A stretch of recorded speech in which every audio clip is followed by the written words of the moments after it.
En ons tema vanaand, wat gebeur wanneer ons 'n saak aan die Here oorlaat. Kom ons bid en dan vra ons dat die skrif vir ons oopbreek. Heilige Gees, Here, baie dankie dat ons vanaand weer eens na die Bybel toe kan kom en as 'n gemeente saam kan reflekteer op wat die woord vir ons sê en spesifiek rondom wie U is, dat U heers oor die skepping, U is soewerein en U is die regter. En ons wil vanaand 'n bietjie gesels oor wat dit beteken, Here, en ons vra in nederigheid en diepe afhanklikheid dat U dit aan ons sal openbaar. Dat U dit sal versterk in ons harte as 'n geloofsbelijdenis, dat dit is wie God is. Ons bid, Here, dat U sal spreek en ons as U huise sin luister na die woorde wat U vir ons te sê het. In Jesus naam. Amen. Nou gemeente, ek wil net vir julle so uittreksel lees uit 'n boek wat ek bestel het, wat ek vir julle gaan beskikbaar stel in hierdie toewydingsweek. Die titel van die boek is genaamd Voor die Troon van Genade. En dit kom eintlik as 'n boek uit Engels uit wat IRSA, die Instituut vir Reformatie in Suid-Afrika, vertaal het verlede jaar, wat gaan oor die Puriteine. Nou, ek gaan julle nou nie vra nie, sien net dat ons minstens kon ek julle so 'n bietjie toets vanaand, om vir jou te kom vra met 'n mikrofoon, wie is die Puriteine? Kan julle vir my sê?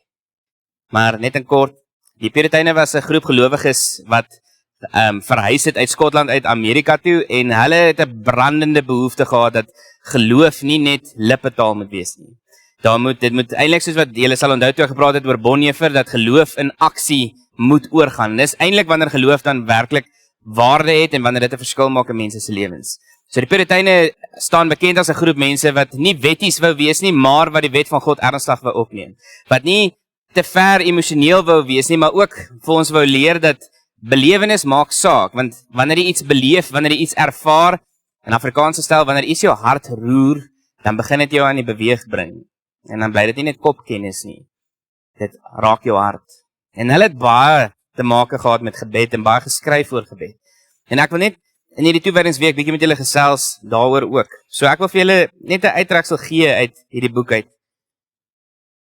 Waar hulle skryf, in die koninkryk van God leef ons nie as selfstandige mense nie. Nou, dit is 'n baie diep stelling. In die koninkryk van God lewe ons nie as selfstandige mense nie. Eerder, ons lewe as kinders wat afhanklik is van hulle Vader en onderdane wat leef onder die heerskappy van die koning. Ons is nie selfstandig nie. Ons lewe in diepe afhanklikheid van God, ons Vader, en ons aan die ander kant lewe ons as onderdane wat die wil doen van ons koning wat oor ons heers. Dis 'n goeie koning, ons ken die Here se hart, is barmhartig, nederig, sagmoedig, al daai mooi eienskappe wat ons so koester. Maar dis wie ons is. Dan sê hulle, gebed is die manier waarop hierdie afhanklikheid, vertroue en gehoorsaamheid prakties uitgeleef word.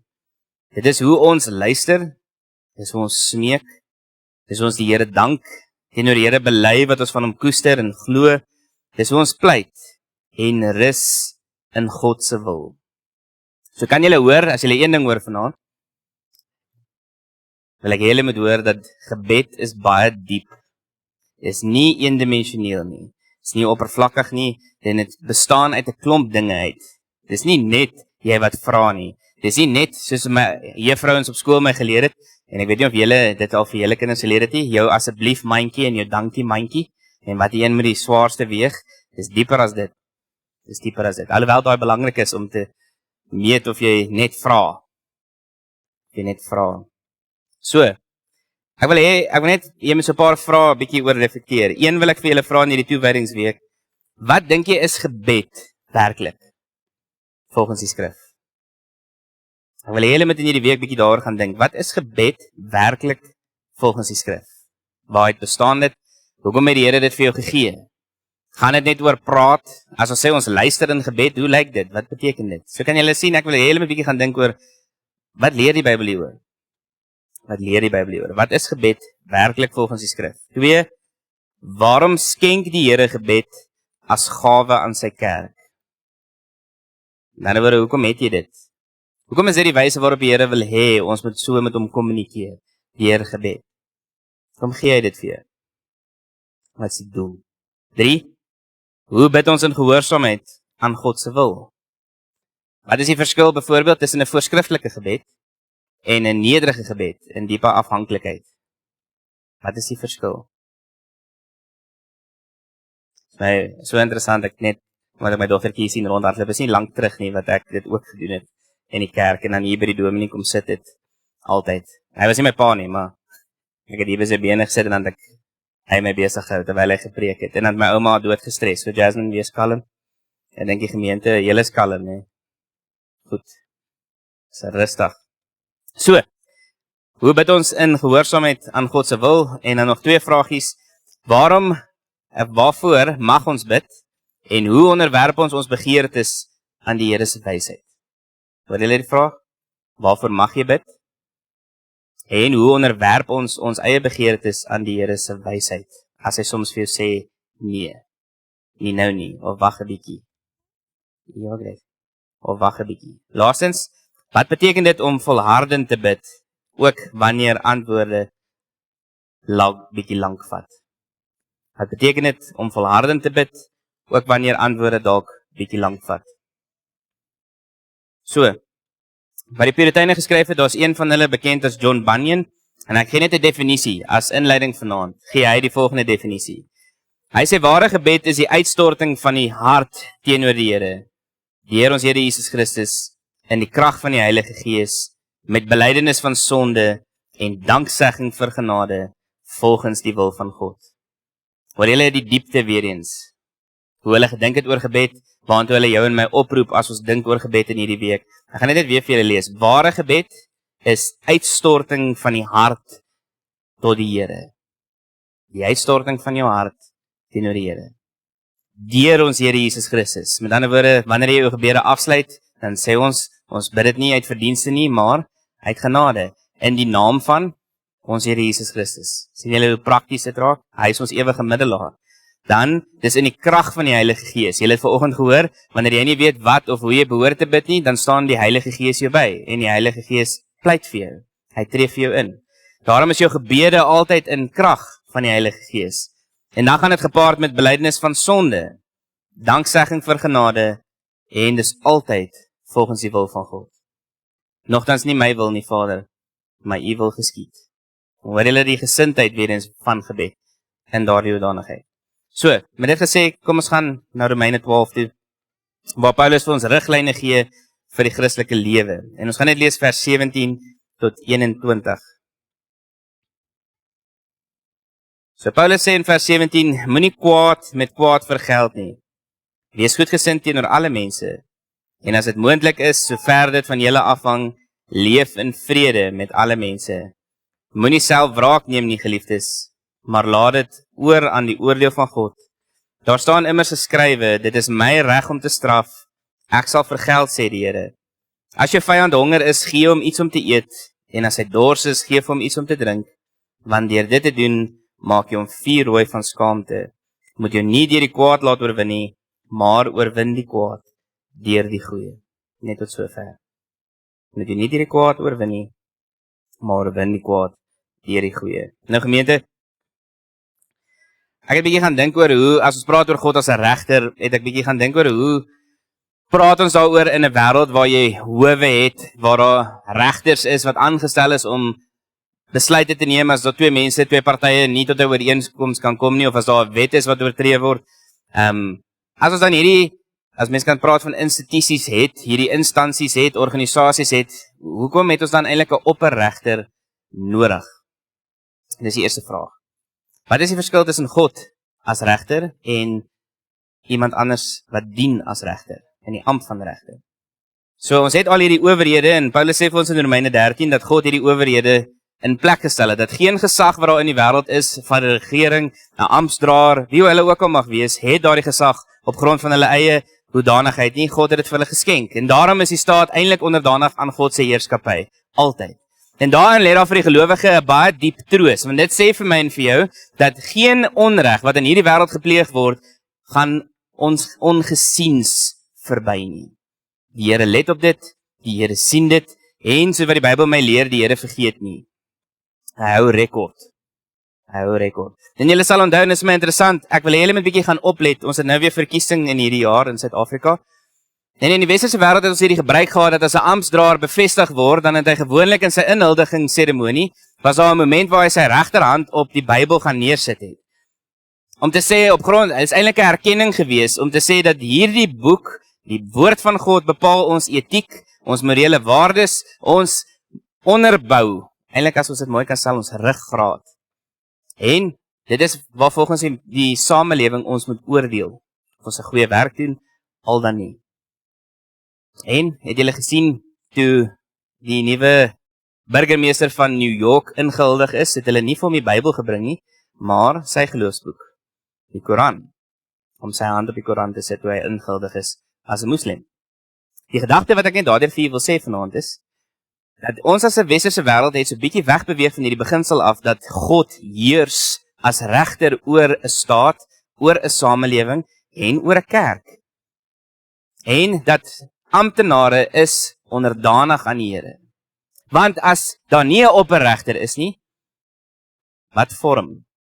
Mense begin dink, ons is die absolute gesag. En ons niks bo my nie. En dit is baie gevaarlik. Dit is baie gevaarlik. So julle het gesien nou in die teks, ek gaan dit net weer vir julle lees, in vers 19.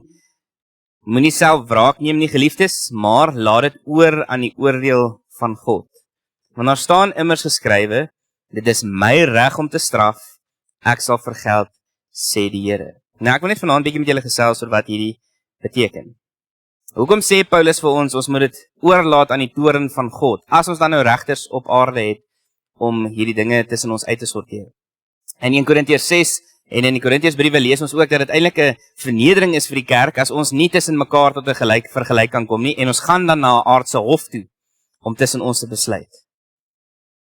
So, hoe maak ons sin van dit? Hoe harmoniseer ons dit? Die rede is eintlik baie interessant in die navorsing. Aardse regters kan net oor dade oordeel, maar hulle kan nie die hart oordeel nie. Hulle kan nie die hart deurgrond nie. Met ander woorde, hulle kan foute maak. Hulle kan 'n onskuldige man tronk toe stuur. Hulle kan dalk as iemand 'n bepaalde onreg gepleeg het en daar's nie genoeg bewyse nie, kan daardie persoon vrykom. God werk bietjie anders. God werk bietjie anders. So, ek het dit neergeskryf om vir julle te sê, aardse regters kan net dade oordeel, maar God oordeel ons harte. Omdat howe net kan werk met bewyse, maar God werk altyd met die waarheid. Niks is vir hom weggesteek nie. Alles lê vir die Here ontbloot. En hy sien dit. Hy sien dit. En mense kan vonnisse vel, maar net God kan werklik regverdig oor mense oordeel. Net God kan eintlik regtig regverdig oordeel. En hier is die diepste rede. Sonder 'n finale regter bo ons almal, word die mens self regter. En wanneer dit gebeur, is ons nie meer in staat om eintlik mekaar te vergewe nie. Maar dan gaan dit oor die eie ek. Die eie ek. En ons wil dit beskerm, ons wil dit dien en ons wil dit in stand hou. So as ons nie 'n opperregter het wat ons morele ruggraat bepaal nie, dan doen ons eintlik wat reg is in ons eie oë, sê rigters vir ons. So ek het so 3 punte saamgebring wat ek vanaand met julle wil bespreek. 1, God as regter beteken die wêreld is moreel oopgelaat. Nee, oopgelaat. Wat ek daarmee bedoel is, elke mens ken die gevoel, dinge kan nie so aangaan nie. En inteendeel, ek dink in Suid-Afrika het ons nogal baie daai emosie. Dit iets moet net gebeur, dit voel net vir ons, iets moet net verander. En ons het hoop dat dinge gaan verander. Dit kan nie so aangaan nie. En in die nuus was daar nou groot goed gewees wat hierdie week weer gebeur het, maar Romeine 12 se antwoord op hierdie emosie wat ons het, is dat dinge gaan nie vir altyd so bly. Dinge gaan verander. Daar kom 'n nuwe koninkryk. Daar kom 'n nuwe koning wat sy heerskappy gaan vestig hier op aarde. Daar kom 'n nuwe skepping. Dit is ons hoop. En omdat ons hierdie dinge glo, beteken dit dat ons die Here dan as regter erken. En dit beteken geen woord wat gespreek word te vergeefs gespreek nie. Julle moet daar gaan dink. Geen woord wat voor die aangesig van God gespreek word te vergeefs gespreek nie. Hy let daarop. Hy teken dit op. Nee, julle ken daai psalms wat sê nog voordat die woorde by jou opgekom het op jou tong, dan het die Here eintlik klaar al kennis geneem daarvan wat jy wou sê. Dis die gedagte. Geen woord word te vergeefs gespreek nie. Geen traan wat jy uitstort is verniet nie, of onsigbaar nie. In psalms weer eens lees ons, in Psalm 42 byvoorbeeld, en 'n paar ander, dat die Here het 'n joernaal, waarin hy jou trane opteken. Hy let daarop. Wanneer ons huil, is dit vir die Here ietsie waarop hy let. En ek wil hê jy moet bietjie vanaand daaroor gaan dink, wat beteken dit vir jou, dat die Here let op jou trane? Hy teken dit op in sy boek. Dis baie kosbaar. So geen woord voor die aangesig van God is te vergeefs nie, geen traan wat jy uitstort is onsigbaar nie. En geen onreg wat teenoor mense gepleeg word, sal deur die Here vergeet word nie. Geen onreg sal deur die Here vergeet word nie. Geen skuld bly ongestraf nie, want dit is of in Christus gestraf, of in die finale oordeel van God. Hoor julle dit? So sonde word nooit net oorgesien nie. Dis of in Christus geoordeel, in Christus gestraf aan die kruis, of dit word iemand toegereken as hulle sonder Christus gesterf het. Maar geen sonde word ooit oorgesien nie. God is regverdig. Hy is 'n regverdige regter. Goed. So, dit beteken dat ons bietjie moet gaan dink oor die feit dat God is nie alleenlik liefde nie. Julle sal onthou, laas jaar se toewydingsweek het ek met julle gesels oor die feit dat ons moet God se eienskappe, sy karaktereienskappe met mekaar harmoniseer. En ons moet versigtig wees as 'n kerk om sy karaktereienskappe teenoor mekaar op te weeg. Om te sê hy is meer liefdevol as heilig, byvoorbeeld. Of hy is meer heilig as wat hy barmhartig is. Die Here is al hierdie dinge in harmonie. En dit is waarmee ons moet worstel, partykeer. Die Here is nie net liefde nie, hy is ook regverdig. En daarom sê die apostel Paulus, sê die Here, aan hom kom die wraak toe. Hy sal vergeld, hy sal oordeel. Nie omdat God wraakgierig is nie, maar omdat hy die enigste een is wat regtig sonder sondige motiewe oor mense kan oordeel. Hy is die enigste een wat sonder sondige motiewe oor mense kan oordeel. 2. Sonder God as 'n regter is vergifnis onmoontlik. En hier lê eintlik die kern van vanaand. As daar geen regter bo my en jou is nie, is daar geen verantwoordelikheid om iemand vry te spreek van hulle skuld nie, want jy voel, jy moet dit op jou neem. Jy moet die balansstaat regstel. Jy moet die balans bring. Jy moet die onreg wat gepleeg is, moet jy gaan ophef en jy moet dit gaan regmaak. Maar omdat daar 'n opperherder is en 'n opperregter, word vir my en vir jou gesê, gee dit vir hom. Maak jou los van die bitterheid, maak jou los van die wrok, maak jou los van die gif wat jy dalk drink en jy hoop iemand anders word siek daarvan, gee dit vir hom. Hoekom? Want jy het nou gehoor aan die begin, ons glo, hy sien, hy hoor, hy neem kennis en hy vergeet nie, en hy sal geen onreg wat gepleeg word, ongestraf laat bly nie. Dit is die Here wat ek in die hande. Aan die een kant bring dit vir ons ongelooflike troos, maar aan die ander kant bring dit ook so 'n bietjie vrees. Want dit beteken die onreg wat ons pleeg, is dit ook die Here se houding. En dis hoekom ek net wil julle moet hoor, as ons kom by die kruis, is die kruis nie net 'n liefdesdaad nie, dis ook eintlik 'n regshandeling. Die woordjie tetelestai wat ons baie van hou om te sê in Paasfees, die woorde wat Jesus uitspreek aan die kruis, dit is volbring. Daardie woord tetelestai word gebruik in die Griekse konteks in hofsaake. Dis 'n regsmening. Met ander woorde, dit is afgehandel in 'n regssoedanigheid. Die skuld wat vereis word, die krediet wat betaal moet word, al hierdie klas van dinge is nou afgeskryf in 'n regssoedanigheid. Jy skuld die Here niks meer, want hy het die rekening verhef. Maak dit sin? So, ek gaan nou 'n bietjie meer daar sê, maar ek wil net hê julle moet hoor, wanneer dit kom by vergifnis, beteken dit die Here moet die laaste sê en nie ek en jy nie. En daarom sê Romeine 12 juis, jy mag dit vir die Here gee, juis omdat jy glo hy is 'n goeie regter en 'n regverdige regter.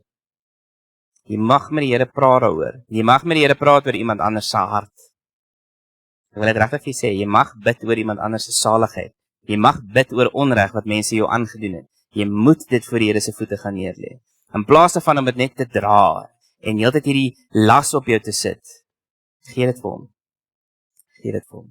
En vertrou dan. Vertrou dan. Want ek het dit neergeskryf hierso, want ek dink dit is baie keer wat in ons harte leef. En ek wil hierdie graag, omdat dit so diep is, wil ek dit net mooi aan julle oordra. Vergifnis beteken nie dat die Here of jy sê, dit wat gedoen is aan my of aan iemand anders, maak nie saak nie. Dit is nie wat vergifnis beteken nie. Vergifnis is juis om te sê, dit maak so baie saak, dat ek dit in God se hande plaas, in plaas van dit om by myself te hou. Dit maak soveel saak, dat ek kies om dit in God se hande te plaas, in plaas daarvan om dit self te dra. Vergifnis beteken nie, dit wat jy gedoen het, maak nie saak. Inteendeel, dis dieper as dit. En gebed is juist die oomblik waar ons aan vir Here sê, Here, ek vertrou U meer as my eie oordeel. Hoor julle die nederigheid? Here, ek vertrou U meer as my eie oordeel. Ek dink dalk 'n onreg is teenoor my gepleeg, maar U deurgrond mense se hart. Ek kan dalk voel ek het nie 'n onreg teenoor iemand gepleeg nie, maar U deurgrond my hart. Ek vertrou U meer as my eie oordeel. U sal reg laat geskied. U sal vergeld en U sal herstel. Ek hoef nie die regsbank te wees nie. Ek hoef nie die regsbank te wees nie. En die kruks van vanaand is punt 3, wat handel oor die kruis. Want dis juist die plek waar God vir my en vir jou wys hy is 'n regter. Hy is 'n regter. So die kruis is dus nie net 'n liefdesgebaar nie, soos ek vir u gesê het, dit is 'n hofsaak. Want daar word nie gesê in daardie moment God het mense se sonde oorgesien nie. Dis nie wat die kruis beteken nie. Ten diepste wat dit beteken is daar word gesê God het mense hulle skuld gestraf in sy seun. Deur sy seun. Daarom sê die Bybel vir my en vir jou, hy is die plaasvervanger. Hy is die lam van God wat geslag word, sodat mense van hulle sondes verlos kan word. So hy absorbeer die mense se sondes, hy vat ons rekening en dan gaan hy na die regsbank toe en hy sê, ek wil graag hierdie rekening afbetaal met my bloed. En hulle sien is 'n regstransaksie wat plaasvind. Wat motiveer hom is natuurlik liefde, maar ek wil net hê julle moet 'n bietjie dieper gaan dink daaroor as net liefde. Want sonde vereis God se regverdige oordeel. Hy kan nie sonde oorsien nie. So as God nie regter is nie, is die kruis, en hier is eintlik as jy môre oor gaan dink, as God nie 'n regter is nie, is die kruis die grootste tragedie wat die wêreld ooit getref het. Dan is dit 'n tragedie. Niks meer nie, niks minder nie. Dit is 'n tragiese verhaal. Tragiese verhaal. Maar omdat God 'n regter is die kruis die plek waar geregtigheid bevredig word, waar skuld gedra word, en dis die kruks van vanaand waar vergifnis moontlik gemaak word. Dat die Here na my en jou kan kyk en hy kan sê, ek sien my seun se geregtigheid. Want die Here het my en jou skuld gevat en in ruil van daardie skuld wat ons vir hom gegee het, gee hy vir my en vir jou geregtigheid. Jy is regverdig verklaar voor die Here. Jy word behandel asof jy nog nooit gesondig het in jou hele lewe nie. Dis wat Christus vir jou kom skenk. Dis baie diep. Dis ongelooflik as jy daaroor dink. Jy word behandel asof jy nog nooit sonde gedoen het in jou hele lewe nie. Dit is wat die Here vir jou kom gee het. So vergifnis word dan moontlik, maar dit beteken elke onreg sal of in Christus gestraf word of in die laaste oordeel. Daarom kan ek en jy vergewe en daarom kan ek en jy loslaat en daarom word ek en jy uitgenooi om te bid en dit vir die Here te gee. So die vraag vanaand, wat gebeur wanneer jy dit aan die Here oorlaat? Punt 4. Paulus sê vir my en vir jou, dit sê nie dat ons die kwaad ontken nie. Dis nie wat dit beteken nie. Hy sê eerder ons moenie kwaad met kwaad vergeld nie. Dan word iemand nou onreg aan jou gepleeg en nou gaan pleeg jy onreg teenoor hulle en julle ken almal daai gesegde dat two wrongs don't make a right. Nee. Of die Ou Testament beginsel wat hulle gesê het, 'n oog vir 'n oog en daarna 'n ruk het jy 'n blinde volk. Want hierdie siklus herhaal net, want ons is sondaar mense. So die gedagte gaan oor dat die kerk opgeroep word om anders te dink daaroor, om dat as iets regtig jou seer gemaak het en jou leed aangedoen het, dat jy dit begin om dit vir die Here te gee en jy glo vas dat die Here sal reg laat geskied. En jy los die bitterheid. Jy laat gaan dit. Jy vertrou. So ons ontken nie die kwaad nie, maar ons vergeld nie kwaad met kwaad nie, ons neem nie self wraak nie, ons laat dit aan God oor. En gebed is die plek waar die regsbank oorhandig word. Op jou knieë bid jy oor mense, oor jouself, oor hierdie situasie, hierdie naam wat dalk in jou hart is vanaand. Ons gaan nou iets met dit doen. Maar dis waar jy die regsbank oorhandig. En sê, ek vertrou nie my eie oordeel nie, maar U sin. Ek gee dit vir U. Ek gee dit vir U. En dis nie omdat regverdigheid nie vir ons belangrik is nie, maar dis juist omdat God vir ons belangrik is. Hy is belangriker as dit reg moet aan my gedoen word. Hy is belangriker as dit moet herstel word, of hierdie persoon moet gestraf of gepynig word, en dis hoekom ons dit vir die Here gee. Want dis wat hy van jou verwag. Dis gehoorsaamheid, dat jy dit vir die Here gee. So gebed sê, en ek het 'n gebed neergeskryf, Here, U sien wat ek nie kan bewys nie. Jy sien dit. Maar nou is nie altyd noodwendig, as jy in 'n gesprek is en iemand sê jou sleg, of iemand het dalk by jou gesteel, maar ons nie 'n paper trail nie, en allerhande sulke tipe goed, hoe bewys jy dit? Hoe bewys, maar die onreg is daar. En die gedagte daaroor gaan, Here, U sien wat ek nie kan bewys nie. En U ken wat ek nie kan verklaar nie. U weeg wat ek nie kan meet nie. En U sal reg laat geskied. As ons bietjie praat oor berou, wil ek dit persoonlik maak uit my eie lewe uit. En julle ken my storie. En baie keer in wat ek al beleef het in my eie lewe en my eie familie is as mense drink en alkohol misbruik, dan het hulle baie keer iets wat ons in Afrikaans noem dronkverdriet. Nee, in daai moment is hulle baie jammer. Sal dit nooit weer doen nie. Trane loop, daar's berou. Maar ons nie vrug van bekering nie, maar het hulle vergeet. En die gedagte wat ek daardeur vir julle wil sê is dit help nie ons het berou aan die een kant en die trane loop, maar daar's geen vrug in jou bekering wanneer jy vir iemand gesê het ek is jammer vir dit wat ek aan jou gedoen het nie. Net as wat ek vanoggend bedoel het, toe ek gesê het dat vertroue moet getoets word. Mense moet kan sien hulle kan op jou staat maak. En jy gaan geleenthede kry vir dit, miskien hang af van die grense wat vir jou gestel is, maar jy kan nie maak asof die leed wat jou aangedoen is of wat jy iemand anders gedoen het, niks seggend is nie. Dis die beginsel. So mense kan partykeer berou hê, maar dis hoekom die Bybel vra dat ek en jy wys moet optree oor hoe ons dit gaan benader. Is die berou eg?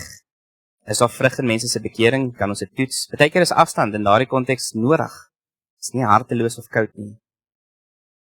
Jesus sê dit self, as jou broer teen jou gesondig het, bestraf hom, maar as hy opregte berou het, vergewe hom. Maar as, julle ken nou die verhaal, as hy nie luister nie, dan sê hy dit vir die gemeente. En as hy nie vir die gemeente luister nie, dan behandel hy hom soos 'n tollenaar en 'n heiden. Wat beteken dit? Daar's afstand. En hierdie dinge is nie eenvoudig nie. Dit is komplekse goed in ons menseverhoudings. En daarom bid ons Here se wysheid. Dis hoekom jy gebed nodig het. Want die Here weeg wat ek en jy nie kan meet nie. En hy sal reg laat geskied. So, ter afsluiting vanaand, gemeente, om die Here as regter te erken, moet ons nie vanaand in vrees los nie. Ja, hy sien alles. Ons lewe is ook vir die Here naak voor hom. Hy sien elke gedagte, elke verkeerde ding wat ek baie keer doen, of gedagte wat ek miskien mag hê. Maar ek wil hê julle moet vanaand hoor dat die Here wat 'n regter is, bied vir 'n gelowige onuitspreeklike troos en rus. Vrede. Gee dit vir die Here. Ek gaan nie meer met hierdie gif rondloop nie. En onthou, ek het vir julle sê, dis nie 'n proses nie, dis 'n keuse. Jy besluit dit om dit vir God te gee. En dan begin die Heilige Gees ons nou werk, né? So wat dit dan prakties beteken, jy hoef nie te voel daar's druk op jou om self te vergeld nie. Jy moet ook nie voel dat jy die saak self moet dra nie, of dat jy die laaste woord moet hê nie. Jy gee dit vir die Here. Die Here van die hemel en die aarde dra dit. En hy sê, kom bring, julle onthou daai verlede Sondag se preek, hy wil hê jy moet kom klop, hy wil hê jy moet aan sy deur kom klop, al is dit noodklop.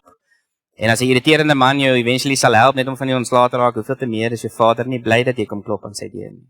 So moenie voel jy val die Here lastig nie. Nooit nie. Jy kan met die Here praat enige tyd, enige plek, oor enige iets.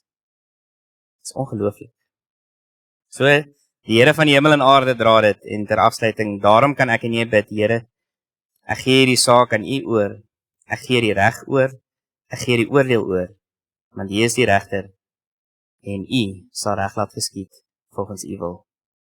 En dit is waar gebed gaan, in hierdie konteks, om te sê, vergifnis is net moontlik, omdat God 'n regverdige regter is. Kom ons bid saam.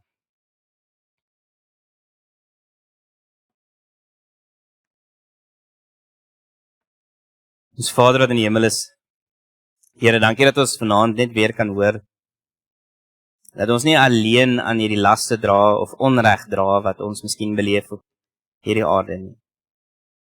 Waar selfs broers en susters in die kerk baie keer mekaar kan seermaak, onreg teenoor mekaar kan pleeg. Here, hoor ons vanaand dat die Heilige Gees ons oproep, aan die een kant om nie bitterheid en wrokke en hierdie verskriklike wraak te koester, miskien in ons hart nie, want onreg is ons aangedoen nie, dat ons dit vir U sal gee. Aan die ander kant dat die oproep tot bekering, die oproep tot vrug dra in ons jammer, dat dit iets beteken, dat ons dit ook ernstig sal opneem. En ons bid Here dat die Heilige Gees ons wysheid sal gee oor hoe ons dit kan doen. En wanneer ons dan in ons gebedskamer ingaan, dat daai 'n heilige plek sal word waar ons met U gesels. Eerlik ons harte uitstort teenoor U. Deur ons Here Jesus Christus, ons ewige middelaar, in die krag van die Heilige Gees, wat namens ons intree wanneer ons nie weet hoe en wat ons behoort te bid nie. Here, dankie dat U so naby aan ons is. Dankie dat U oplet, dat U nooit slaap nie. Ons is so bevoorreg om U kinders te kan wees. En ek bid dat ons as 'n gemeente en elke persoon vanaand hier teenwoordig en hulle wat alleen later sal luister, dat ons dit regtig sal besef hoe kosbaar dit is. En dat ons denke rondom gebed sal verander. En dat ons dan sal groei tot eer van U naam. Help ons in dit. Bring herlewing in ons gemeente en gemeenskap wanneer dit kom by gebed. Dat dit 'n spesiale plek is waar ek met die Here my hart kan deel. En dat ons dan daardie genade met ander kan deel. Ons bid hierdie dinge nie omdat ons dit verdien of ooit sal kan verdien nie, maar in die mooiste naam wat ons ken, die naam van ons Verlosser, ons Saligmaker, ons Koning, ons Here Jesus Christus. Amen.